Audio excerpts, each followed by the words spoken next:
ವಿಜಯನಗರ ಜಿಲ್ಲೆ ಹಗರಿಬೊಮ್ಮನಹಳ್ಳಿ ಶ್ರೀ ಹಾಲಸ್ವಾಮಿ ಮಠದಲ್ಲಿ ಕಾರ್ತಿಕೋತ್ಸವ.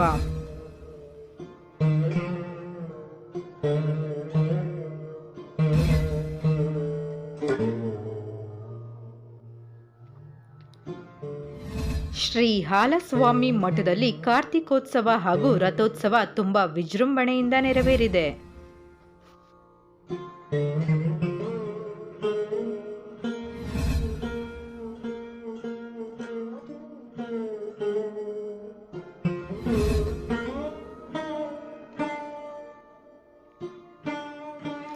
ಇದೇ ಸಂದರ್ಭದಲ್ಲಿ ನಮ್ಮ ಪ್ರಜಾಪ್ರತಿನಿಧಿ ನ್ಯೂಸ್ ವರದಿಗಾರರ ಜೊತೆ ಮಾತನಾಡಿದಂತಹ ಹಾಲಸ್ವಾಮಿ ಮಠದ ಪೀಠಾಧಿಪತಿಗಳಾದ ಶ್ರೀ ಆಲಶಂಕರ ಮಹಾಸ್ವಾಮಿಗಳು.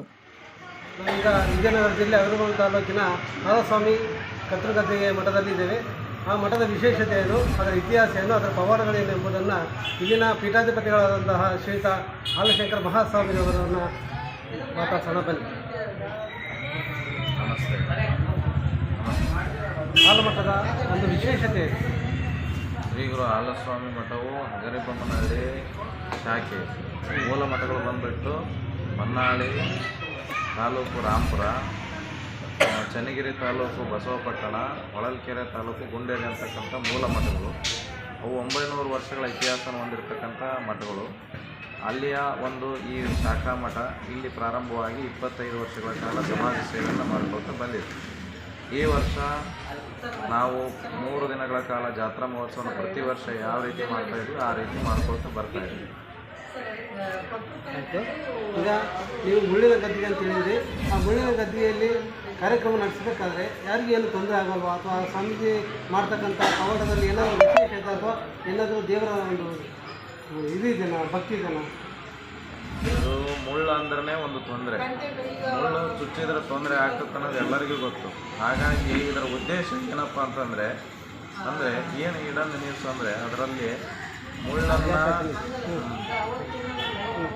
ಮುಳ್ಳನ್ನು ಚುಚ್ಚಿಕೊಂಡು ಅಂದರೆ ನೋವನ್ನು ಅನುಭವಿಸಿ ಭಕ್ತರಿಗೆ ಒಳ್ಳೆಯದನ್ನು ಬಯಸ್ತಕ್ಕಂಥದ್ದೇ ಇದರ ಉದ್ದೇಶ. ಅಂದರೆ ನಾವು ಈ ಕಷ್ಟದ ಸಂದರ್ಭದಲ್ಲಿ ಅಥವಾ ಬರಗಾಲದ ಸಂದರ್ಭದಲ್ಲಿ ಭಕ್ತರೆಲ್ಲ ಕಷ್ಟದಾಗಿದ್ದಾಗ ಸ್ವಾಮಿಗಳು ಯಾಕೆ ಸುಖವಾಗಿರಬೇಕು ಅಂತಕ್ಕಂಥ ಒಂದು ಮಾತು ಬಂದಾಗ ಗುರುಗಳ ಸಹಿತನೂ ಆ ವರ್ಷದ ಒಂದು ಎಲ್ಲ ಕಷ್ಟವನ್ನು ಒಂದು ದಿನ ಅನುಭವಿಸಬೇಕು ಅಂತಕ್ಕಂಥ ಉದ್ದೇಶವನ್ನು ಇಟ್ಟುಕೊಂಡು ಮೂಲ ಗುರುಗಳು ಮುಳ್ಳುಗದ್ದಿಗೆ ಉತ್ಸವವನ್ನು ಪ್ರಾರಂಭ ಮಾಡಿ ಆ ಮುಳ್ಳಿನ ನೋವನ್ನೆಲ್ಲ ಮತ್ತು ಭಕ್ತರ ಮುಳ್ಳಿನಂಥ ನೋವನ್ನೆಲ್ಲ ತಾವು ಅನುಭವಿಸಿ ಸಮಾಜಕ್ಕೆ ಶಾಂತಿ, ನೆಮ್ಮದಿ, ಸಂಸ್ಕಾರ ನೀಡಿ ಆರೋಗ್ಯವಾಗಿ ಇರಲಿ ಅಂತಕ್ಕಂಥ ಸಂಕಲ್ಪವನ್ನು ಹೊತ್ತು ಈ ರೀತಿಯಾಗಿರ್ತಕ್ಕಂಥ ಕಾರ್ಯಕ್ರಮಗಳನ್ನು ಮಾಡಿಕೊಳ್ತಾ ಬಂದಿದ್ದಾರೆ. ಹಾಗೆ ಪ್ರತಿ ವರ್ಷ ರಥೋತ್ಸವ ನಡೆಯುವ ಸಂದರ್ಭದಲ್ಲಿ ಯಾವುದಾದ್ರೂ ಒಬ್ಬ ಅತಿಥಿಯನ್ನು, ಮುಖ್ಯ ಅತಿಥಿಯನ್ನು ಕರ್ಕೊಂಡ್ಬಂದು ಅವರಿಂದ ಚಾಲನೆ ಕೊಡ್ತಾ ಇದ್ದೀವಿ. ಹಾಗಾಗಿ ಈ ವರ್ಷ ನೀವು ಯಾರನ್ನು ಚಾಲನೆಗೆ ಕರ್ಕೊಂಡ್ಬರ್ತಾ ಇದ್ದೀರಾ? ಶ್ರೀಮಠ ವತಿಯಿಂದ ಪ್ರತಿ ವರ್ಷ ಯಾರಾದರೂ ಒಬ್ಬರು ಎಲೆಮರೆಕಾಗಿರ್ತಕ್ಕಂಥ ಸಾಧಕರನ್ನು ಕರೆಸಿ ರಥೋತ್ಸವಕ್ಕೆ ಚಾಲನೆ ಕೊಡ್ತಕ್ಕಂಥ ಪದ್ಧತಿ ಇದು.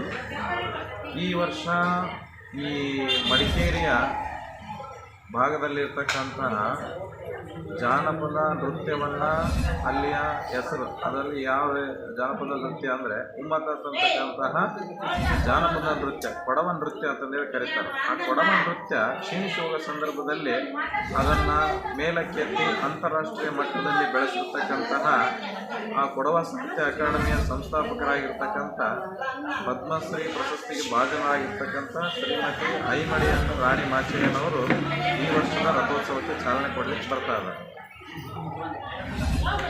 ಈಗಾಗಲೇ ಈ ಮಠದಿಂದ ಹಲವಾರು ವಿಚಾರಗಳನ್ನು ನಾವು ತಿಳ್ಕೊಂಡಿದ್ದೀವಿ. ಪವಾಡಗಳಲ್ಲದೆ ಸಮಾಜಮುಖಿ ಕಾರ್ಯಗಳನ್ನು ಈ ಒಂದು ಹಾಲಮಠದ ಸ್ವಾಮೀಜಿಯವರು ನಡೆಸ್ಕೊಡ್ತಾ ಇದ್ದಾರೆ. ಪ್ರಜಾಪ್ರತಿನಿಧಿಯರು, ವಿಜಯನಗರ ಜಿಲ್ಲೆ, ಮಧುಬಾಬು.